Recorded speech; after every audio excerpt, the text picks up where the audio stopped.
Hey everybody, this is Roberto Blake helping you create something awesome today. Welcome back to the podcast. Today on the Create Something Awesome Today podcast, I have a longtime friend and top tier creator who is going to teach us a lot about being a full-time creative entrepreneur. And she is also one of my favorite bosses in the biz. So everybody, welcome to the show, the one and only Sara Dietschy, rhymes with Peachy. What's up? Ooh, I love your energy, Roberto. We're starting off hot. Let's go. I need to wake up. I only woke up 2 hours ago, so I'm like, I got my coffee. I'm excited to chat. Is it overpriced coffee, or is Graham Stephan going to be like shaking his head at us, or is it like, you know? Okay, so here's the deal, Roberto. Here's the deal. I make money so I don't have to think about stuff like that, okay? I don't splurge, I don't buy fancy watches, I don't buy the classic things, but my $3 coffee in the morning, I don't have to think about it and it's delicious, and those are my splurges. So I'm the opposite of Graham, where I'm just like, I like the simple things in life, ordering food, buying coffee, the stuff that just like doesn't take time. It doesn't take time. And so it's expensive coffee. It's probably actually like $4 because it's cold brew instead of iced coffee. I love that so much. You know what? I would love to see either an episode of like you on Millennial Money or like Graham Stephan confronting you about how much you spend living in New York. He's not on Twitter, and that's where I talk to everyone. He's on Instagram. I need to. Oh, Graham is on the gram. That makes sense. I'm not super active on Instagram in terms of keeping up with people. So, Graham, if you're out there, let's link up. And yeah, it would be bad probably if he saw how much I spent in New York for sure. But I'm just living my life. I'm saving money. I put away my max SEP IRA, every year, So I'm good. As long as I do that stuff, then let me live my life, guys. Right on. No, I love it. And I love that you brought that up. That actually gives me a quick segue. It's like I could actually jump into one of my favorite parts instead of holding it to the end. Let's talk a lot about your business, Sara, and everything like that, because you are a boss businesswoman. I will get into your origin story here in a little bit. I think everybody should know who you are by now, homie. But from a business standpoint, you've been doing YouTube full time for what, 4 years now? Yes, ever since beginning of 2016. Right on. It almost seems longer than that because there's so many ups and downs of YouTube journey, but 4 years. Because I had my first video in 2011, so it has been a journey. Exactly. No, it was that it took you were like a small, super obscure YouTuber for 5 years, but that was you building the blocks and the skills to then break out in 2016. And I feel that a lot of people don't give you credit for that. And it's something I bring up all the time in videos is that I don't feel that you ever get enough credit and that people take the Casey Neistat Shout-out out of context. And I see something even right now with another creator. You're familiar with the Matt Zealous, the guy who won the Mr. Beast challenge? Oh no, but I heard about it. How many subs did he get? I mean, he's almost it was to 2 crazy, million. Right? He's almost at 2 million. Oh my gosh. So is he creating the content? I'm going to look him up. He's creating the content. He's made, I think, 2 or 3 videos since the Mr. Beast challenge and everything like that. A lot of people have been hitting him up and been chatting with him, but he recently did a video where he was talking about some of the pressure of being an overnight success, or appearing to be an overnight success, rather. Yeah. And I thought it was interesting because it also made me think a lot about you. And I think you handled and you prepared for success in a way that most people... I was so ready. It sounds weird saying that, but I was so ready at that point. Just because I hated what I was doing so much. I was in college doing electrical engineering. So really for the 3 years of probably from 2012, the moment I graduated high school, up until 2016, I was just searching so hard. I was like, okay, I like this video thing. I like content creation of all sorts.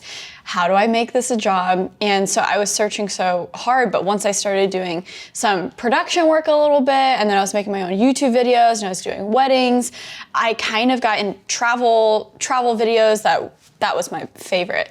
I still love that from you. I still go back and I still watch the Iceland video when I want vibes. Yeah, man, yeah. I was good with vibes. I just remember that recently when I was watching some of my old videos, and it's crazy how much, like, my videos are really different now, obviously. Mad different. Yeah. So it's fun to go back and watch those things, but I was so hungry for it, and honestly, having the Adobe Creative Residency, that was kind of, that was like a residency that was, gonna give me a year of just creative work.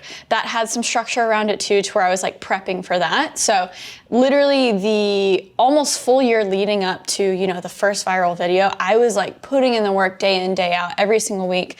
So when it happened, I was like, okay, I'm just gonna keep doing what I've been doing for the past year. And of course it had its own ups and downs, but I was ready. Can you talk a little bit about those ups and downs?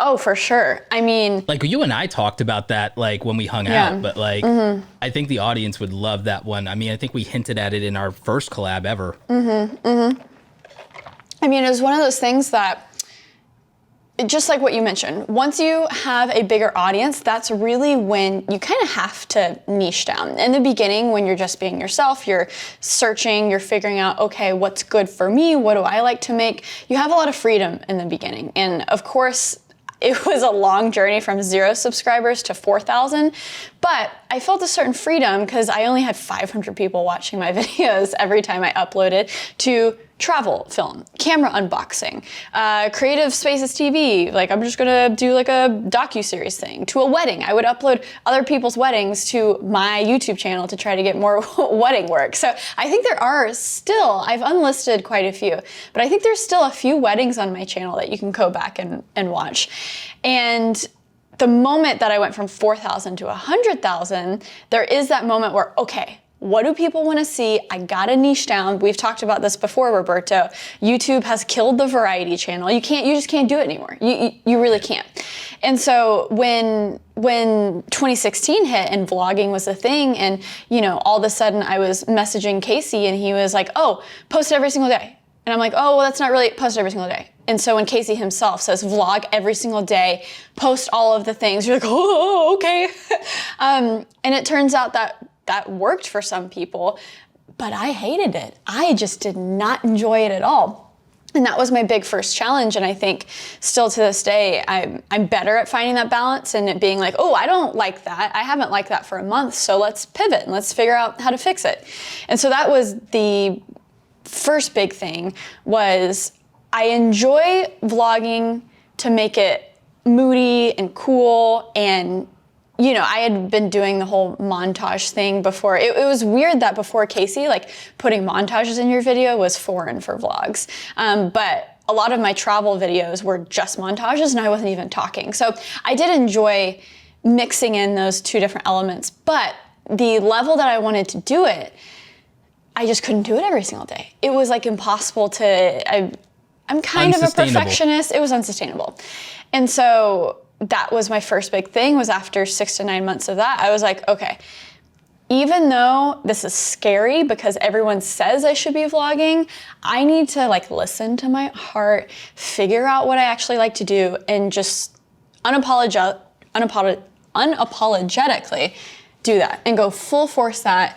And it worked out, that was one of those scenarios where it's cheesy, but it's like, if you follow your heart and do what you actually like to do, and then you can figure out the context of making it work on whatever platform you're on. That really helped launch me into the career, I guess, that I have now. Because if I was just vlogging, absolute rock star now, like, you're thank gonna you, be at a million in no time. Thank you. So it's just one of those things that it seemed like the most difficult decision in the world then. Like, oh, what are people gonna think if I stop vlogging? But it was the best decision I made. And not only that, but when I was vlogging, it wasn't even good for my channel. In hindsight, I see that. I was freaking out in the moment changing it up, but I was literally going from 101,000 subscribers to 100. 102,000 subscribers to 101. I was fluctuating, and Yeah, I we was were like, talking about that in November, like in your apartment, and I was like, oh man, if I publicly am gonna drop below 100K, this is gonna be the biggest embarrassment ever. oh yeah. But my advice in that situation would be then to make a viral video about that. Make fun of yourself before other people can. But the thing is, what we talked about back then is what I see reflected in your content now. It came back to going back to your roots and about what got you excited about making content in the first place, and the things that you liked and the things that you enjoy watching and being that creator that you wanted to see. Yeah, and it's been fun because I just love gadgets. So it's really easy for me to make videos about tech. And, a recent thing, which Roberto, you're probably going to laugh, but a recent thing that I've been doing the past 6 months is actually paying attention to thumbnails and titles. And guess what? My views are doing amazing.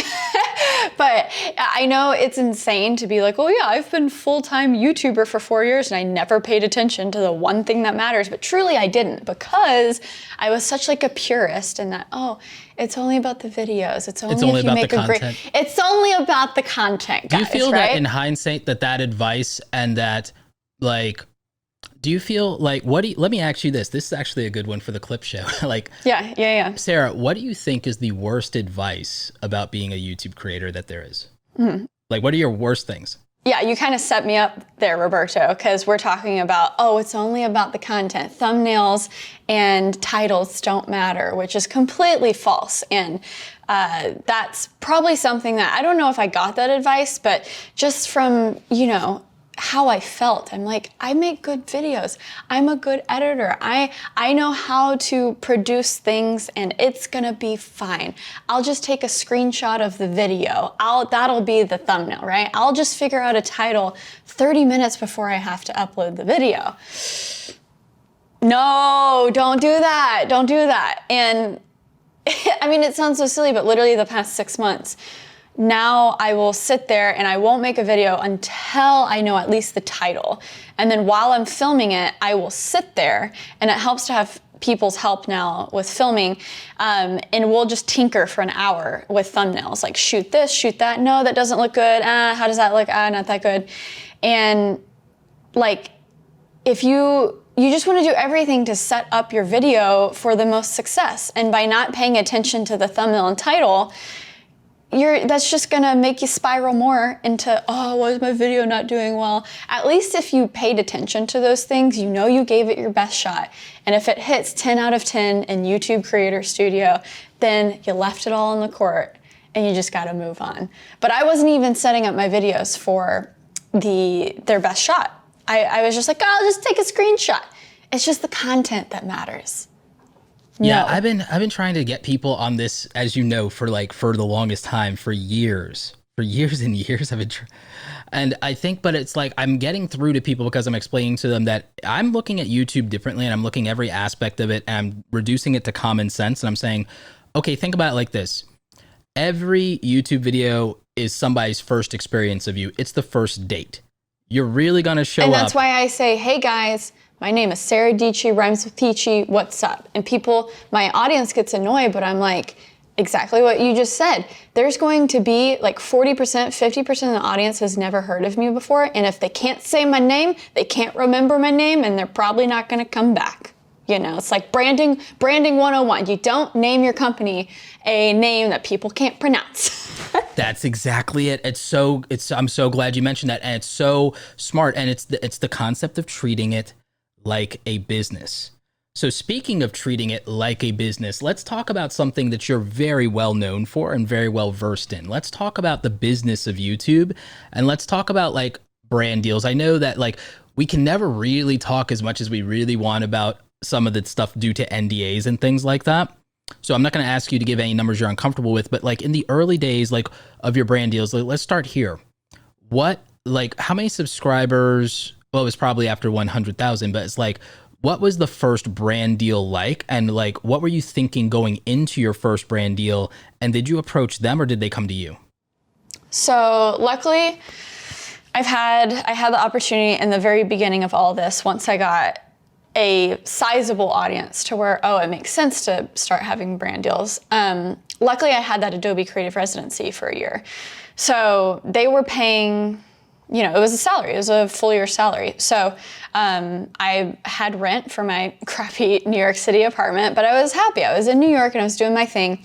And I really had a year to figure out this YouTube thing on Adobe's watch. And of course I was sharing the process, and like, I'm pretty sure they got their money's worth of me going to conferences and helping people in Premiere and doing live streams. But it was one of those things where during that year, I was making so many YouTube videos and, you know, I was figuring things out. I was kind of making a name for myself that I started having people reach out, and a lot of these deals were inbound. But during that year, I was like, hey, thank you so much for reaching out, but I'm not interested right now. I'm doing this Adobe thing. I don't want to split my focus. But every single person that reached out during 2016, you know, I flagged them in my inbox. I said, hey, but in 6 months, I'll be ready. In 4 months, I'll be ready. Hey, next month, I'll be ready. And that really helped me set things up to where once the residency ended, I was like off to the races, right? And ever since then, everything has really been inbound. And I'm lucky to be in a space like tech where, you know, I'm unique in that there's also, like, I make good stuff and I'm a passionate creator and my stuff is pretty, but I'm also a woman in tech, and that just like, it's like a unicorn, right? And I can only name 12 I wish of it you. wasn't, yeah, I wish it wasn't that way. I think we're on the way to like making that better, but that's one of, you know, probably 10 elements that makes a lot of my stuff to just be inbound, people reaching out to me. And so luckily with my YouTube channel, I've never really had to make a lot of effort for outbound stuff. Sometimes I'll have a project. I've never had to hunt, but sometimes I'll have a project where I'm like, oh man, this would be so cool to work with them. Or if, you know, I was like obsessed with Fully desks, and usually I bought one off of you. Oh man, like, dude, yeah, I love them so much. And you know, whenever projects come up, I'm usually, because if you outbound reach out for like a proper brand deal, that just becomes so much work. So usually when I'm reaching out to brands to help a video or to, you know, make my creative process better, it's usually just, hey, give it to me for free and I'll put you in a video or I'll shout you out. Like, it's just such a process to convince someone that doesn't know of you before you reach out to them to, one, give you free stuff, and two, for them to pay. I've made that case many times and it's worked, but it just takes so long. And that's something also that you have to consider with working with brands is a lot of the same things, you know, before YouTube, when I was working with a production company and I was making videos strictly for brands, and you have to worry about certain things that you have to say, certain ways that you present things. That really doesn't change with brand deals. Of course, it's your own channel. Luckily, I'm in a position where I'm like, I'm gonna make the video about what I wanna make, and it'll be in the same sphere and context of these brands. So every person who watches that video is going to be a prime candidate for the sponsorship, but they don't dictate the actual content. That's what makes it better about YouTube channel, working with brands there. But could you actually elaborate on that in terms of the creative control and then also negotiating for that? Because smaller channels, new YouTubers, quote unquote, small creators, they often feel that they have to give up creative control, but also the viewers, and you've seen this in the tech space, viewers have this skepticism that all review videos or sponsored videos are biased. But the reality is that you and a lot of our peers have full authority and creative control over. Could you talk a little bit more about that? Definitely, 100%. And, yeah, and the point with the last point was basically just, it never ends with it'll always be extra work. You're not going to have a sponsorship be a part of something and it's like, it's not gonna just be a breeze. Like, you have to be emailing them all the time. You know, they're paying for a product essentially. So you have to hold up your end of the bargain. And I think that's why I wouldn't be stressed out if I was making 4 videos a month that were just like, about me and had everything to do, like I didn't have to email someone to approve it, or I didn't need, you know. So it's extra work for sure, but it depends on your audience. And I just made the decision early on. like, I want to make more merch because merch is fun, but I just made the decision early on that I was like, I want my audience to watch my video, and if they are interested in a sponsor, they can go for it. They can use my link, but I never want to feel like my income relies on my audience necessarily.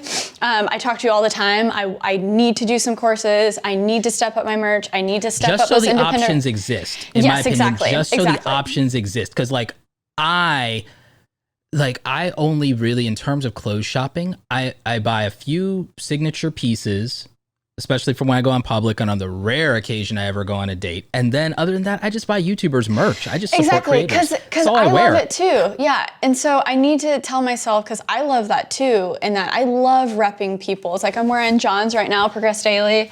And so it's like, I love to do it. So why are you freaking out with your audience, you know? And people, anyways, so in regards to like credibility and, you know, like your question about thinking that like all reviews are paid and stuff, I think Linus is a good example to look to, and I think a lot of the tech industry has kind of mimicked him. And I think too, what is something to think about, if say you have momentum, maybe you have a few thousand subscribers on your channel, you're growing, if you think branded content and sponsorships is going to be a part of your content, you want to start early, even if people aren't paying.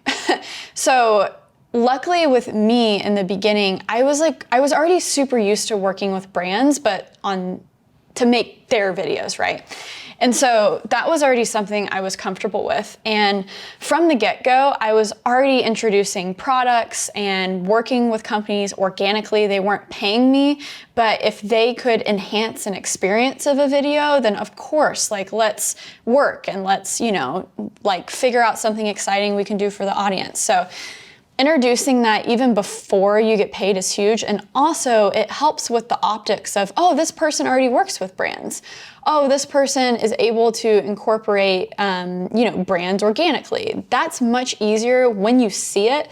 That's going to be much easier for a brand to be like, oh, we should choose them for our campaign because look, they know how it's like organic. They know how to organically put a brand in their content. So, and I think what I mentioned earlier, Linus is a really good example of structuring it. So whenever, you know, there's different types of, I think the industry has kind of landed in 3 different types of videos. There's like a dedicated sponsorship, there's an integrated sponsorship, and then there's hey, the company loaned me this product for review, but they're not paying me.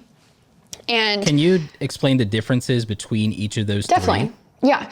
So a dedicated video is, hey, we want an entire video dedicated to our product.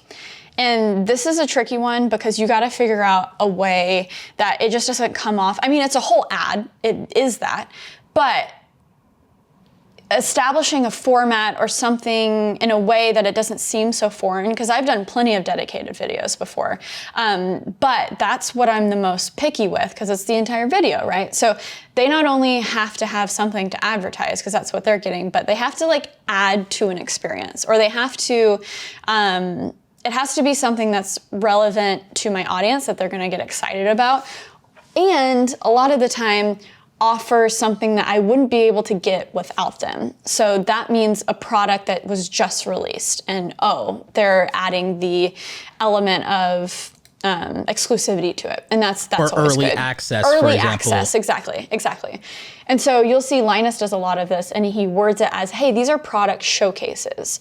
And I think a lot of, even though I've been doing these types of videos for a while, I've started to use that language now because it's just widely known. And that's what I did with laptop reviews. I would do, and I'm even in the future, I'll revisit this when I do those type of pieces of content, is I would do a top 5 features of, or,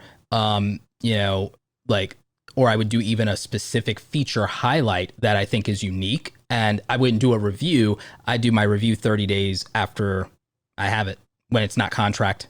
Exactly. And if you can figure out a way to do it that makes sense for your audience, like those are the ones that you have to just think about more. And I have like 2 different versions, the way I treat these.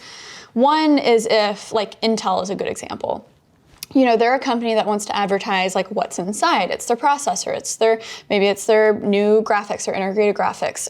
But the way that you're seeing it is through a Dell laptop or an HP laptop. So those are actually easier because I can't talk about Intel for the entire video. So luckily, of course they have some points they want to hit and they want to highlight, but really those talking points are only going to take up 30 to 40% of the video, and they're going to be helpful to share if you're buying that laptop, and then the rest of the video can be about the laptop and can be about, hey, how am I using it? Yeah.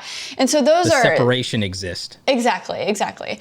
And then the harder type of dedicated video, which I do fewer of, but I actually enjoy making, is the ones that are just like, hey, this is literally like a commercial for this product. And I know sometimes that can come off as those are the ones that you just have to think more about, but I take it as a sign that I'm getting paid to like make a commercial, and I actually have a lot of fun with it. And I like hire fancy videographers. I see so much creativity from you in those. It's like, and you even said you wish you were bringing that level to the regular cut. Yeah. And that's, in a perfect world, one day I'll like bring that level of production to like every single video. Just sometimes it's hard because when I get a certain budget for a video, that means like, oh, I'm gonna like go all out and make it awesome. And it's less, and I want to make those less about just it being an ad, but also like a tutorial and a video that makes sense, where if someone's Googling it, they're probably wanting to make an informed purchase. So I'm not just gonna sit there and be like, this is why this is so great, but I'm gonna share like how to use them. If you just got this product, is my video gonna help you? Maybe it's helping you inform your buying decision, but also like, how do you actually use this product? So a good example of this is, I did one of these for the Sony headphones, the Sony, oh my God, why am I blanking on? WHMX. Yeah, I hate their naming. But this is a good, see, I don't accept videos unless I have some like familiarity with them, obviously. So that was a good example where it was just about their in-ear ones. But I was like, hey, I actually am obsessed with your over-the-ear headphones. I've used these for so long. So can I make this video half about the in-ears, but also mention the headphones? And that's when working with a brand that like understands you and has trust in you. And they were like, oh yeah, of course. We love that you already have this relationship with a previous product, and like, go for it. So that's a good example of that. That is perfect. I love that. I love how you like broke it down in detail, and then you showed us examples of content that you've made like this, because I think that that's like really something people don't think about a lot. There's and then a question. the integrated is more like the Squarespaces, where it's only 2 minutes of a video. So it's a plug. It's a plug, right? And then those are more of the Linus ones where he has like 2 per video. He's so good at those. And then the review one is a company that just reaches out to you and is like, hey, do you want this for 30, 60 days? Will you make a video on it? And those, because you kind of feel like an obligation if you accept it, a lot of times I would just say yes to everything. And then I would feel bad because I would have like 5 products in my office that I just never made a video because I just ended up not liking them.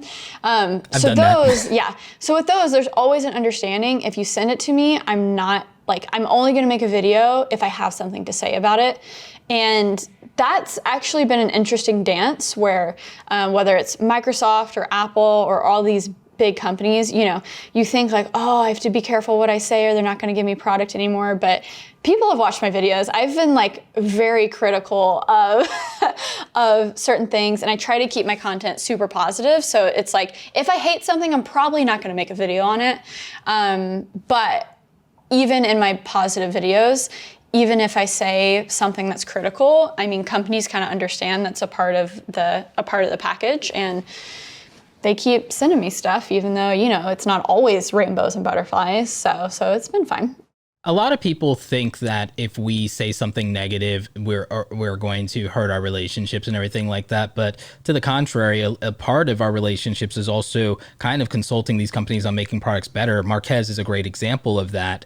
And I feel that it's just people being very jaded and cynical because they're not in the business, they're not in the industry. Right. Well, everyone's cynical though. Like that's just especially now. That's just the world we live in. But I think creators try to be positive, and then we're perceived sometimes as fake. But the thing is, we're actually just trying our best, because what we do is not easy, even though people definitely have created a narrative of it being a super privileged position by making comparisons. But we ourselves make comparisons, and it actually is horrible for our mental health. I think it's horrible for everyone's mental health. But I think that when you do that and you look from the outside in without asking nuanced questions, there's assumptions, and we know how assumptions turn out. There's a lot of assumptions that don't reflect the reality. And that's why it's really interesting to see what happens. And I love these conversations with people like you, because we can pull back the veneer and people can see that there's not this great facade or artifice, and it's not all smoke and mirrors. It's just that everything looks easy until it's on you. And that's been true in every job that I've ever done, especially jobs that look fun. When I grew up as a kid, I thought the funnest thing in the world would be to work at the bookstore. And to be honest, it's still, in hindsight, some of my favorite memories of being on the job, working a 9 to 5, was working at the bookstore. But I thought it was a lot more fun looking at it than when I actually had to do it. And I think that that's true for everything, including YouTube. But that segues into my next question for you. Like, there's two things, because I'll come back to something. We brought up Linus quite a bit, and he's one of my favorite people, especially as a business mind in this space. And you've gotten to talk to so many great people with your That Creative Life podcast, your web series, Creative Spaces TV, and through all these different partnerships and collaborations. I know a lot of people in the audience always wonder, well, how do I do that, especially getting started? Because in your early YouTube career, or what looks like your early YouTube career, when people actually started to get to know you when you weren't, at 4,000 subs anymore. But even then, with Creative Spaces TV, how did you do your collaborations with people who are established? Because you got to work with world-class photographers, people who were running 6- and 7-figure businesses that they built out of their garage, even before you were a big YouTuber. And it was really all the work that you did that set you up for success. But like, how do you collab with people, whether they're in the business world or in the YouTube world? How does that outreach work? What's been successful for you? Mm-hmm. Luckily, if you have something to offer, you just have to figure out the first few, and then you'll have momentum, and that momentum just won't stop. So, I mean, in the beginning, it started with just, okay, what are my friends doing, and who are they friends with? And, I was in a band, I was really into music. And so one of my best friends in Texas, Naomi, who I played music with for a little bit, her husband was like a front of house engineer, and he knew a lot of cool people in the music business. And once I kind of got bored with college and stuff, and I moved to Nashville, so I met them in Texas, and then they moved to Nashville, and then I was like, I should move to Nashville and like hang out with them and, see what that is all about. And I just started asking like, hey, who do you guys know? And literally my first season of Creative Spaces TV, even though I couldn't, I had probably like 2,000 subscribers at the time. So I wasn't necessarily offering clout, but I was offering like a really nice profile video on this subject. And so I had other videos to show like, look, hey, I know how to make videos. You can watch these to show that I know how to make videos. Can I make a 10, 15-minute video about just you and your process? And you'll have a really nice video that's like a time capsule to show what you're doing, and you can share it with your friends and family. And these people didn't have audiences. They were just normal people doing their normal creative jobs. And the idea that someone was going to come along for free and film a really nice video about them was like really exciting. So it literally started with Naomi, who, her and her husband like knew a lot of cool creative people. It just started with, hey, Sarah, I'm getting my headshots done, because she used to act and do like, what do you call them? Like the industrial training videos. Yes, I know those industrials. My best friend does those, yeah. Yeah, so she would do those. So she needed updated headshots. And she was like, hey, come with me to my photo shoot and you can meet Sebastian, who is the photographer shooting me. And I was like, okay, cool. And I like just brought my camera because why not? And I met Sebastian. He was like a cool photographer dude, had a cool studio. And I was just like, hey, can I like film a video on you?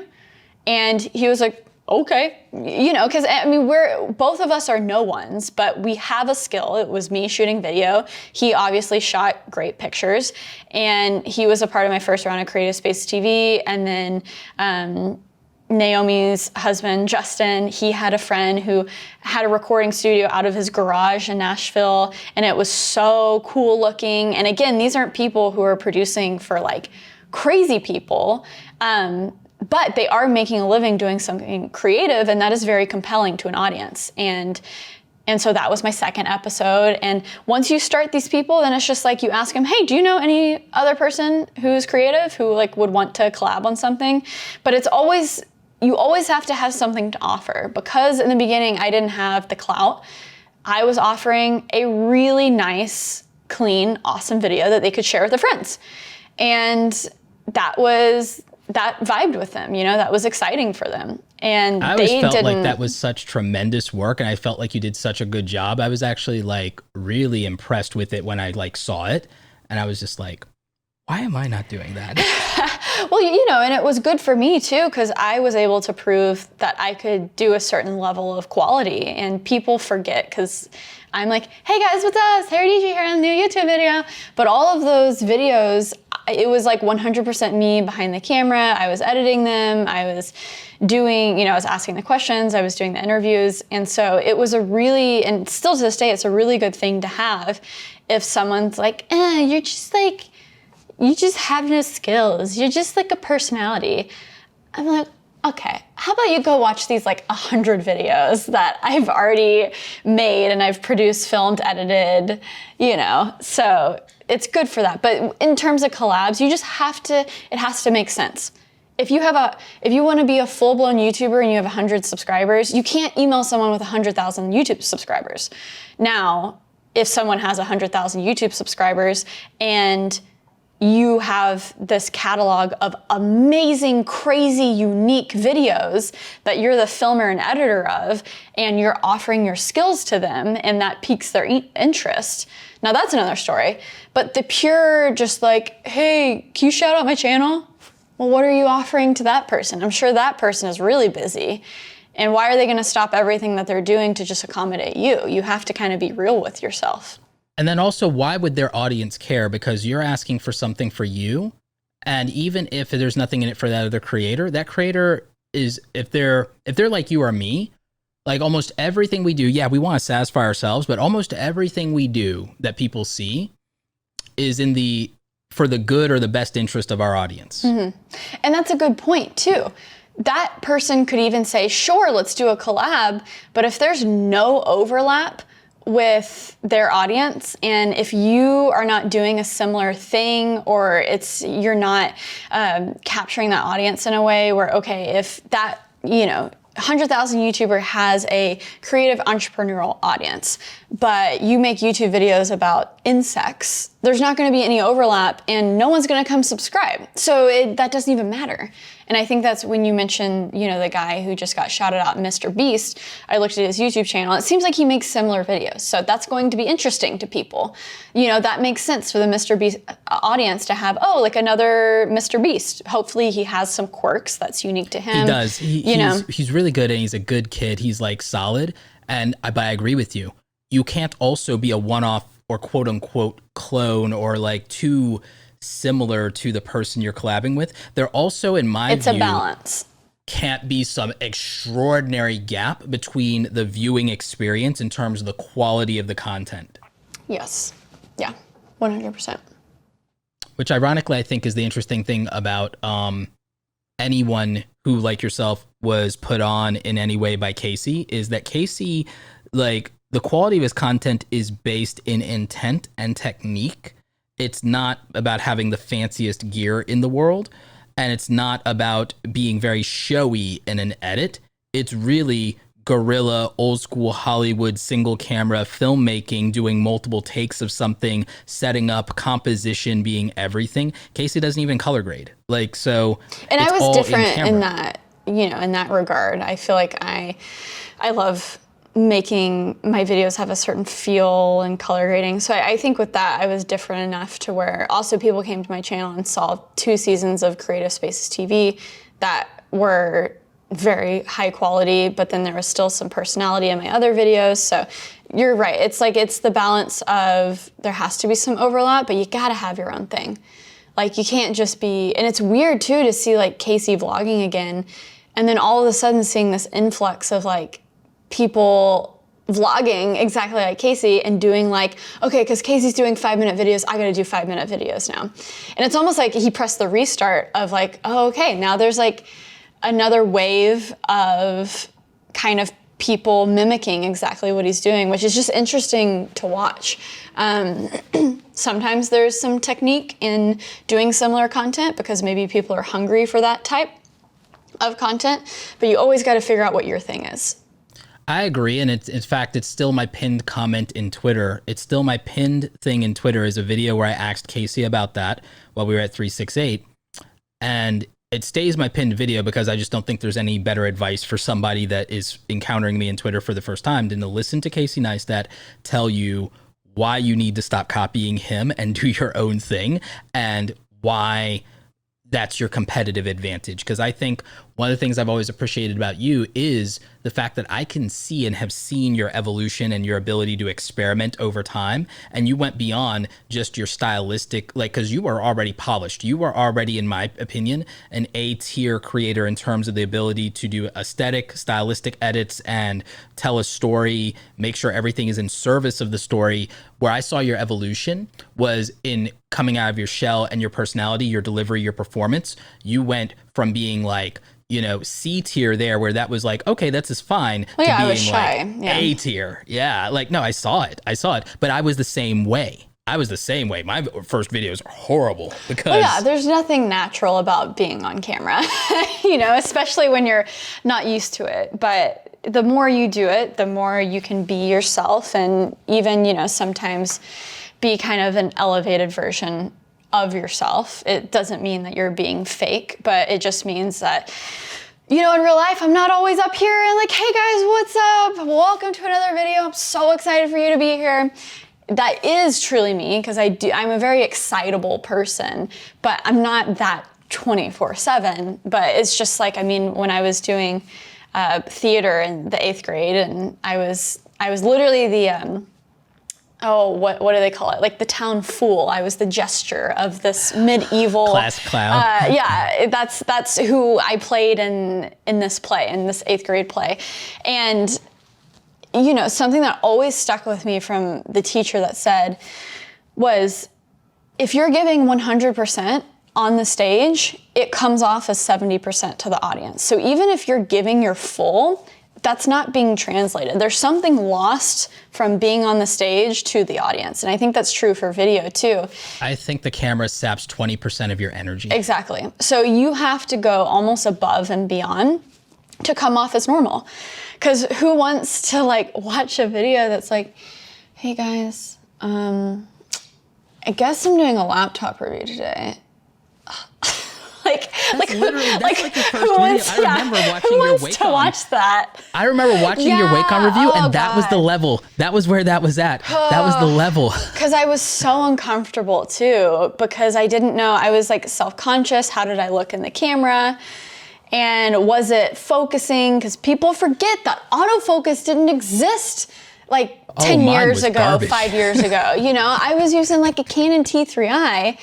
That there was no dual pixel autofocus. I didn't even have a flippy screen. I had a I had a Nikon D3200 because I stopped using my Sony HD Webby. I think it had broke, or I'd lost the battery or memory card or some nonsense like that. But I started using my photography camera for video. I didn't even have a flippy screen. I had to pray that the autofocus was passable. Sometimes I wouldn't even be able to see it in the edit because I was editing on a $400 laptop back in the day. It's like, God, broke Roberto was still getting it done.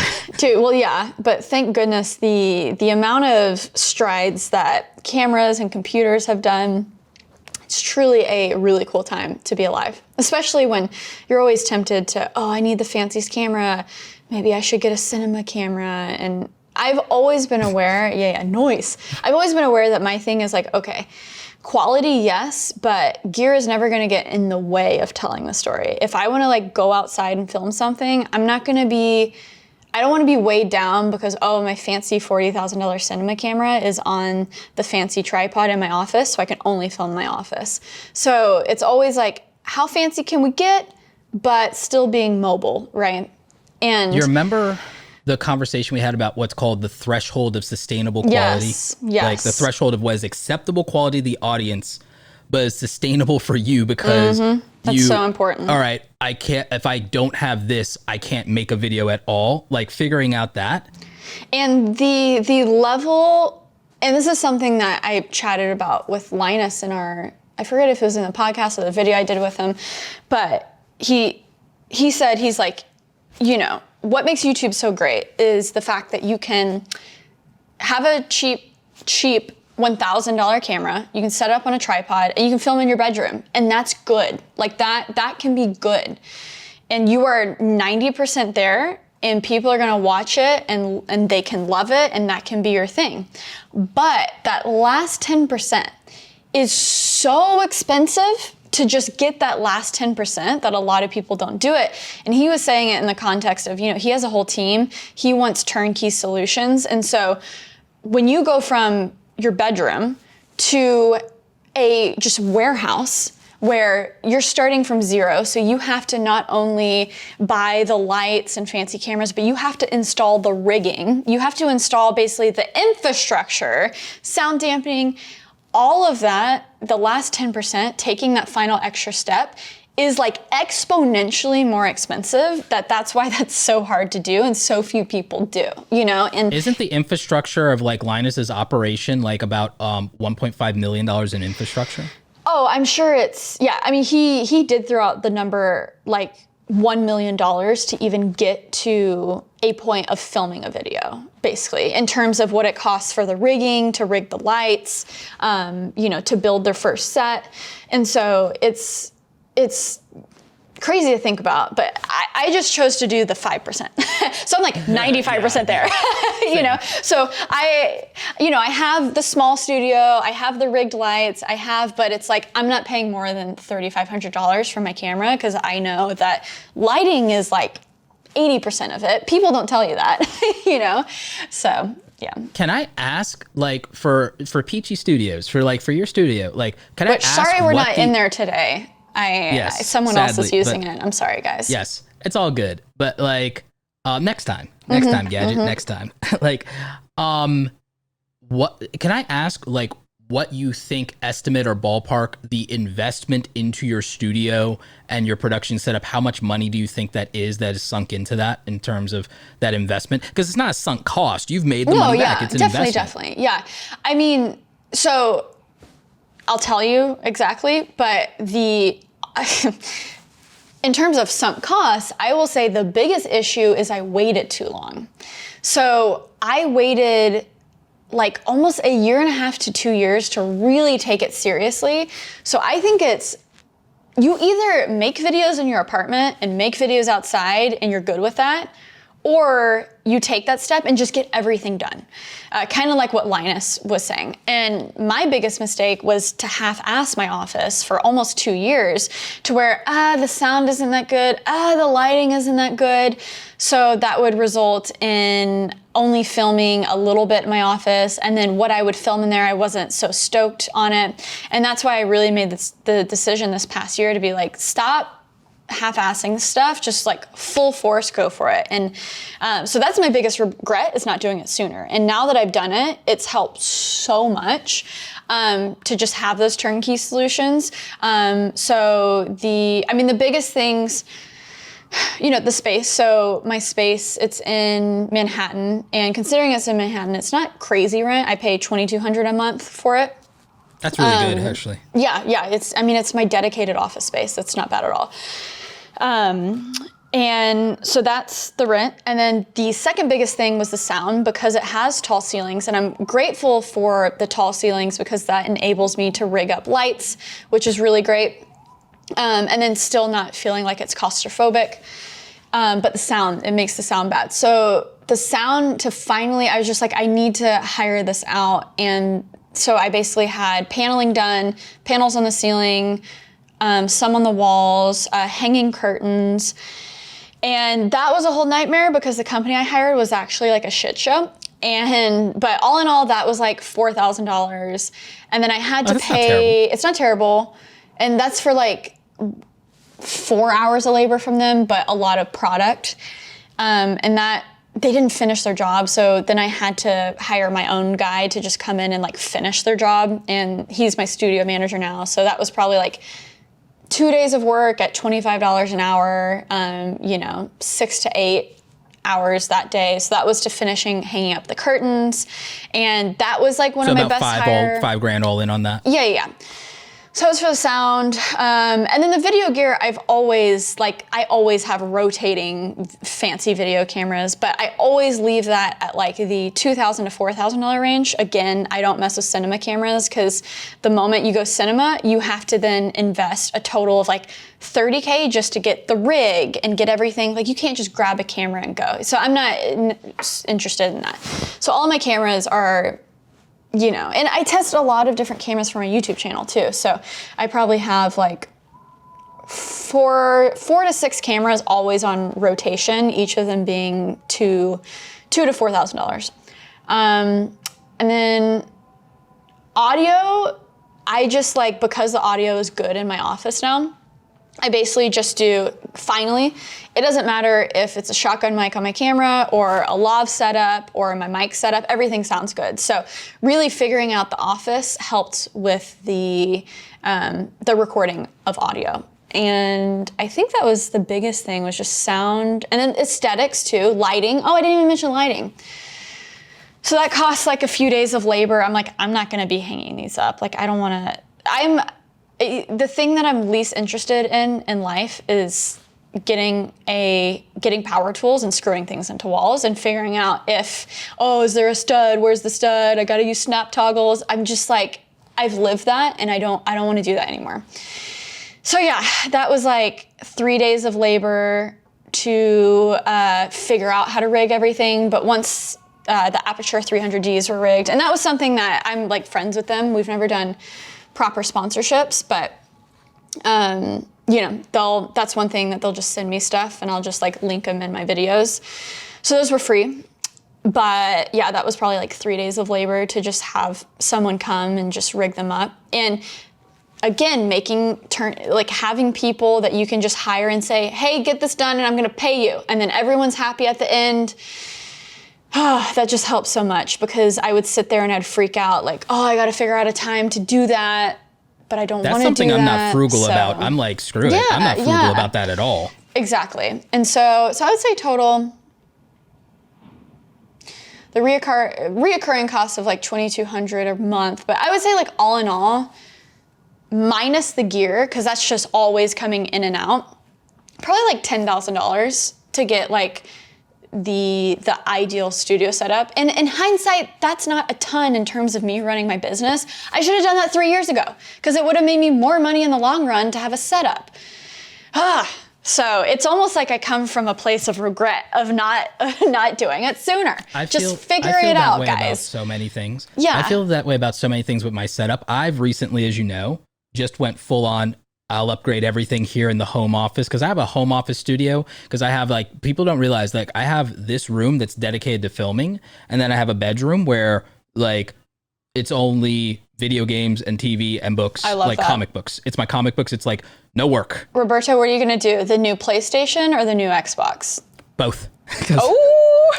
Yeah. Okay. All right. I saved my allowance that I give myself. It's like I give myself, this is where Graham Stephan would be proud of me. I give myself a big boy allowance. So I love that. I give myself $200 a week, guilt free, whatever I want to do. I can spend it, not spend it.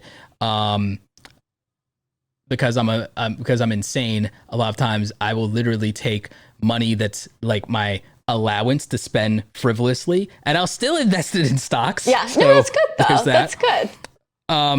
But yeah, so like for me, I have enough money in my personal piggy bank to just get both. And now I'm hanging out on Twitch with my community and just for myself, because I like actually being a small Twitch streamer. It's actually really cool because I'm like, the pressure of being a YouTuber at a certain subscriber level, gone when I'm Twitch. Hanging with my crew, hanging with the 20 people that are into me for myself and don't want to ask me about business or YouTube or anything, just want to know like, oh, what I'm up to. So I can either just chat and chill on Star Wars with them, and we'll sit there and we'll watch Star Wars fan films together. Love that. Like other things, other creative people in YouTube, I get to show them a side of YouTube because like I was super into that community. Mm-hmm. That's really cool. Yeah, so that was like my whole jam. That was my whole jam. So I like doing that. So yeah, I'm buying Xbox and PlayStation. What about you? You are a Halo. Because I'm a Halo person, I think I'm gonna actually buy the new Xbox. I haven't owned an Xbox since I like moved out. So just because I've been so focused on work, but I'm like, I got so obsessed with Animal Crossing that I'm kind of like, I need some Halo time. Sarah needs some Halo time. Do you want to squad up on Halo?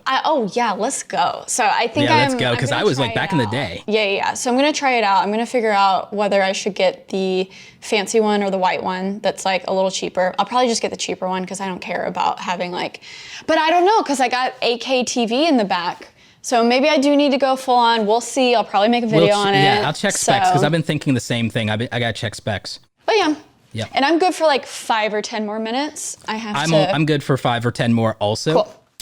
Cool. Okay, so something I want to ask you is like, I'm going to end this with asking selfish stuff for me. Yes. Oh no, that's my favorite part when I interview you. I'm like, how do I do things, Roberto? Right on. So I've already gleaned a lot from you in this whole process. Honestly, I have two questions for you. One, how do I get hooked up with like a brand manager? Because I'm just like tired of dealing with doing all the brand deal stuff when it comes in myself and stuff like that. I'd rather have somebody else help with that and even bring things in. I'm surprised you don't have that. You'd be shocked, right? Yeah. I think it may be just more of people haven't approached me, I haven't approached them, and it's just weird that it just hasn't happened. But I'm also in a very weird creative space in terms of my content, like comparatively to most YouTubers of my size. And then the other thing is, I just want to know what you think I could do better or what you think would be good for me. And that would be my last 2 questions for you. Oh, amazing. Okay, so you're not going to like my advice on the first one because it's probably the one thing that I suck at giving advice because it's one of those things where, don't you hate when you ask a question and people are like, oh, it was just lucky? So it's kind of like the vibe of finding a manager is almost like finding essentially a business partner. And so that is something that's very hard to actively go out and seek. And those people have to believe in you and have to believe in your future and have to know that, hey, I'm not just in it for right now in this year, but from 5 to 10 years down the road. And it's one of those things that it's always like people who have managers that have long-lasting relationships with that, they understand each other, they help with brand deals, they can trust them to get paid. It's one of those things that almost the manager has to seek out the talent for that to work because you're not always going to be, you're in a unique position where like you have things figured out. So you could probably kind of plug and play some people and figure out like, after a month or 2, if they're worth it, you can like almost treat it like a hiring process. But in the beginning for me at 100,000 subscribers, I didn't have things figured out. So when people are reaching out, it really mattered who saw the journey, who was going to be there 5 years from now. And so my manager, he hit me up for literally a year. And I just didn't want a manager. I didn't want it. But because he was like persistent and he was continually like, let's just meet up. Like I have complete faith in like what you're doing. I think you're going to be huge. I was kind of like, okay, if someone is like this adamant, maybe I can just like do a 30-minute coffee meeting just to see what's up. And it was really cool to then sit there and just be like, he was telling me all the things that he sees for me in my channel and where I could go. And so to have someone who had that amount of like faith in me and saw a future, I knew that they were gonna put in the work and be there for me. They didn't just want to collect a check. And I think that's... They were going to fight for you. Exactly. And they saw that, hey, you might not be making bank right now. 10% of $2,000 isn't a lot, but they see the bigger picture. They see where I'm going, and they're in it for the long haul. And I think that's what is the most important with, it might not be the most relatable thing, like a manager.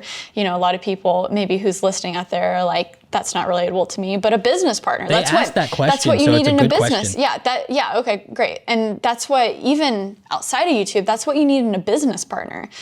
No matter what you're doing, you can't have someone that you're like begging to work with you. That's not going to work. You need a partnership. You need someone who's as in it as you are. And that's what I'll say for the business manager. And like, maybe I should go over to Roberto's channel. And what type of videos have you been making lately? Let's see. A lot of different things. Your thumbnails have always been so great, Thank you for that. I appreciated your, like, I feel like you should do more videos like the Sony A7S one that you did. Whereas, I am. Yeah, good. Where it's just kind of like, I think people like excitement, so if you can translate that in any way, like, oh my God, new camera, oh my gosh, this, like, it's so exciting. It enables like more of your personality to shine through, right? But I don't know, you're always crushing it, Roberto. I feel like I'm always asking advice from you, but like, I can't give Roberto Blake advice. That's yes, almost you absolutely like, can. See, that's, one does not do that. I think that all creative people have a thing where sometimes they're too close to their own thing. Right. And I learned this in my creative writing class. In my creative writing class, I learned that there were like staples of my writing that I was too attached to. And there were also tropes or characters or things that I would revisit and that I was too attached to them to do what was good for the story sometimes. You know what I feel like you could do, Roberto? Mm-hmm. Because you're kind of like a YouTuber's YouTuber, I think you should do, I don't know the medium. I don't know if this is like YouTube videos or a version of like, not necessarily a course, but maybe like a program. Okay. And I know people do, what's his name? Like Daryl Eves. He does the thing where he kind of goes along creators and helps them just expand what they've already built. Yes. I think there is such a huge niche for creators who have momentum, just helping them continue that and help them with hiring, help them with process. I think I'm a good example of someone who has publicly struggled with this and publicly shared my journey with it. Of course, like I do feel like I'm essentially kind of on the other side of it, but oh my gosh, it took me 2 years to even figure out like delegation. So I feel like, I don't know how you would do it, but... I had a plan for that before COVID happened, you know? Okay, yeah, no, I feel like... I had a bar rescue scenario for creators planned. Yeah, I feel like I should be able to like go to you and say, Roberto, I need a new podcast editor, or I need this, this, and this. Who do I need to hire? Use your bubble and your contacts, and I'm gonna pay you a few $1,000s a month for a few months to like train these people so I don't have to worry about it, and just do it for me. That would be interesting. That would be interesting. It'd be interesting for content too. Like it'd be interesting for that. I'd be interested to even get brands that are like for creators by creators involved and get them to help out. There's so much. I just need freaking COVID to end. Yeah. Don't we all?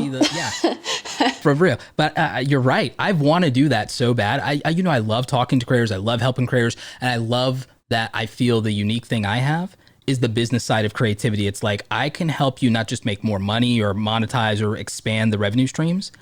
I can help you get your life back by just getting your ish together. Getting your ish together. So that's my advice. Boom.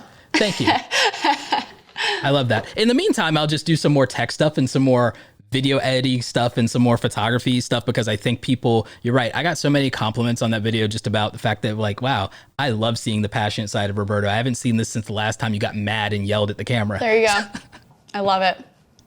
Love it, love Yeah, it. well, thank you so much for hanging out with me course. today, Sarah, being part of the Create Something Awesome Today podcast, the revival of it. Love it. Yep. Just for the 5 people who still don't know where to find you, where can they find you? For sure. I post a podcast every single Monday, That Creative Life. You can just search wherever you get your podcast, Spotify, Apple Podcasts, Google, YouTube. Yeah, I'm posting full episodes on YouTube as well, but the fresh stuff is on the audio. And then, my YouTube channel, everywhere, YouTube, Instagram, Twitter, all the things, Sara Dietschy. And I post videos about tech and creativity. So, yep. All the links will be in the doodly-doo, as the kids say. Anyway, thanks so much, Sarah, for hanging out. Stay awesome, and we will expect great things from you. All right, creators, take care.